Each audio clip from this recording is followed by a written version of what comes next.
接下来使用鲁班13和14系列的 Face ID 芯片呢，对我们之前拆解的15 Pro Max 进行测试，测试鲁班 Face ID 的芯片呢是否支持修复15系列的 Face ID。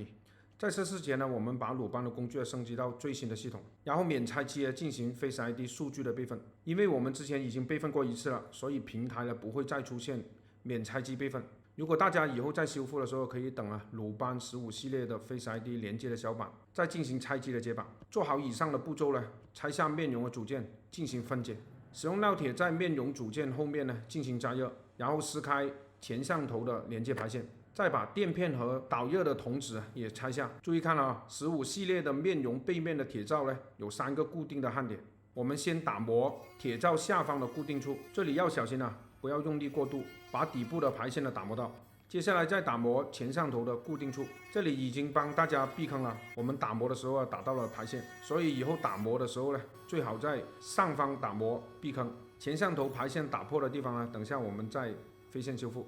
最后打磨点阵和红外的固定处，这里不要打穿，打出刀口，等下扳开就可以了。做完以上之后再用烙铁加热背面的铁片，让胶水软化，使用刀片分离铁片。分离铁片之后呢，用镊子夹着铁片末端用力扳开铁片，铁片就可以分离下来了。拆了铁片才发现点阵铁片挡住了焊点，这里又帮大家避坑了快点点赞打磨铁片就可以看到焊点了。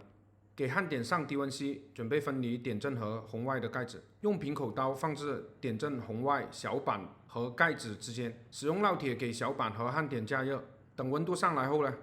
平口刀撬开盖子，焊点分离了，撬开缝之后呢，就可以用手晃动，使小板和盖子分离。这个时候就可以欣赏15系列点阵和红外的内部结构。因为鲁班工具15系列连接面容组件的小板还没有上市，所以我们使用了13系列的小板安装破解的 IC， 进行破解 IC 烧录数据。安装好破解 IC 使用鲁班工具测试 IC 是否安装成功显示可销录完美。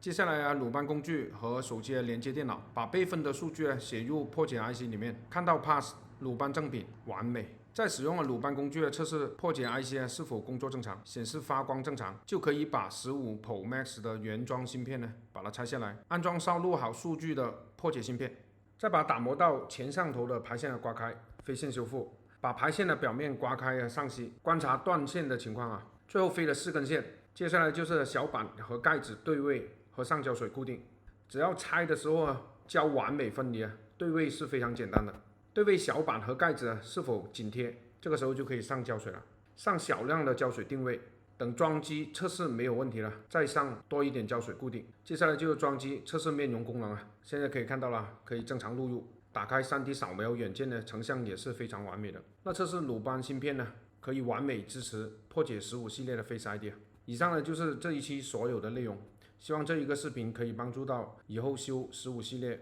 Face ID 的同行朋友。我们下个视频再见，拜。